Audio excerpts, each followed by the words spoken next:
Səhərlər həmişə işə gedəndə baxırsan görürsən ki, maşallah bu şəhərin mərkəzinə əməlli başlı, yəni yığışdırırlar, düz qoş eləyirlər. Yəni ki, halal olsun. Çox belə necə ürək açan bir faktdır. Amma bir şey mənə maraqlıdır da, bir əmək məcəlləsi tərəfindən.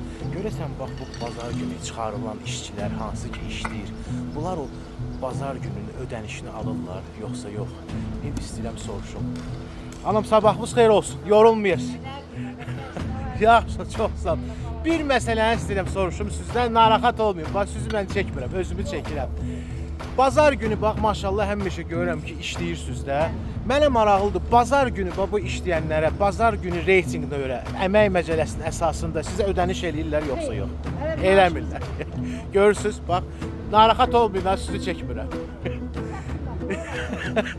Görürsünüz, xanım ürəkli xanımdır. Çox sağ olun, var olun, əliniz qolunuz var olsun. Bax, bu birinci adam idi, yəni səmimi ürəkdən cavab verdi ki, bizə bazar günü işini ödəmirlər. Yəni, halbuki əmək məcəlləsinin əsasında, yəni buna belə deyək də, işdən əlavə saatları nəzərə alaraq, məcəllədə müəyyən əlavə ödəniş nəzərdə tutulub. Gedək indi bir də soruşaq indi digərlərindən. Görək kimsə deyəcək, yoxsa yox. Bir, narahat olmayın, baş üstü çəkmirəm.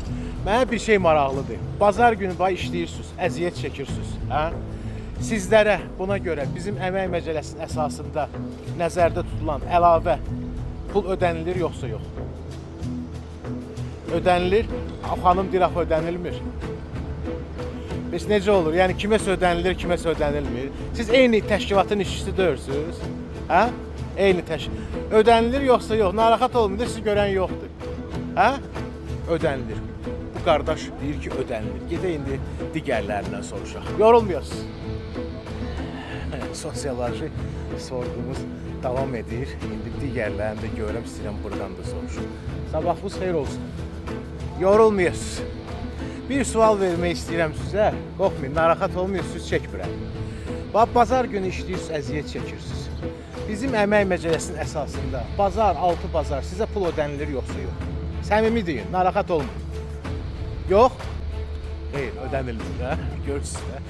Yəni bu böyük bir dərddir. Bəyək ki də o kim ki deyək ki, ödənilir. Çox güman ki, sadəcə olaraq qorxusundan deyir. Amma ondan qabaqki xanım daha çox cəsarətli oldu. Yəni baba bu ikinci bir moment. Gördünüz də.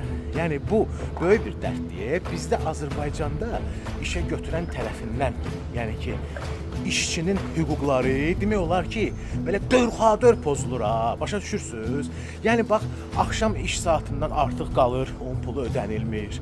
Onun ezamiyyət puluna da barmaq eləyirlər. Bax, bu cür 6 bazar işlədirlər, onun da pullarını ödəmirlər. Gedək indi bəlkə mən çalışaram, indi yenə də kimsə qabağıma çıxsın, bir soruşum. Görək bəlkə bir də kimsə səmimi qəlbdən, yəni ki, duxu çatar, necə deyərlər ki, düzgünlüyü etiraf eləsin. Sizi çəkmirəm, bir sorğu aparam, yəni siz düşməyəcəksiniz. Mənə bir şey maraqlıdır. Bax, bizim əmək məcəlləsinin əsasında 6 bazar siz işləyirsinizsə, buna görə sizə əlavə ödəniş olunmalıdır. Bu ödənilir, yoxsa yox? Səmimi deyil, ödənilmir. Bax, bu artıq neçinci bir adamdır da, şükür Allah, hindikilər hünəri çatır, düzüldüsün. Narahat olun, mən çəkmirəm sizi. Yəni ki, bu ümumiyyətlə böyük bir dərddir.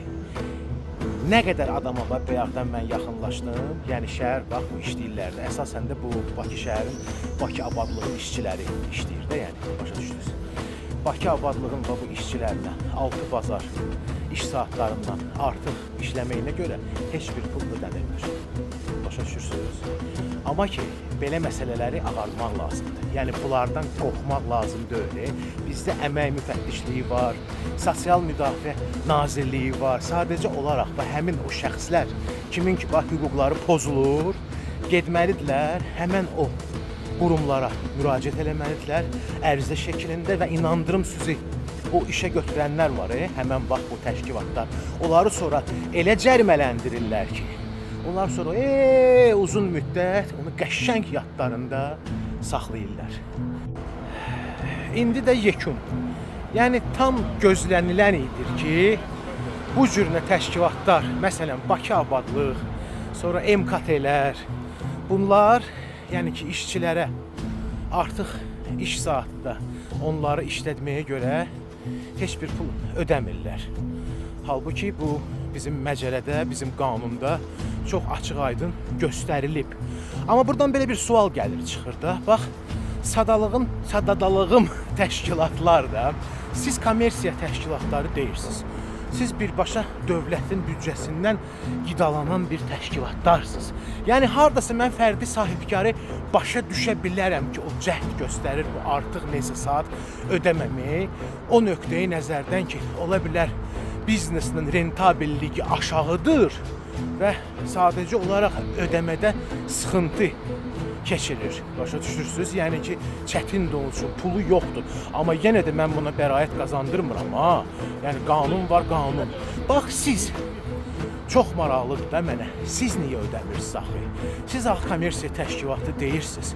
Sizin belə baxsaq formal şəkildə, yəni birbaşa heç bir qazancınız yoxdur. Sizin rəhbərinizdən tutmuş adi işçiyə kimi siz hamınız doğru desək maaşa baxan bir adamlarsınız da. Düzdür? Yəni sizdə kommersiya təşkilatı deyil ki, sizin nəsə gəliriniz formalaşsın, gəliriniz çoxalsın, biznesiniz artsın. Dövlətdən verilən büdcədən, qidalanmadan siz işçinin pulunu niyə ödəmirsiniz? Bax bu suala xahiş edirəm, cavab verəsiniz. Buradan da hamıya üz tuturam. Xahiş edirəm ki, mənə dəstək olun. Mən bu cür sizə sərf edən məsələləri ağardıram, ortaya çıxartıram. Xahiş edirəm ki, Instagramda mənə dəstək verəsiniz.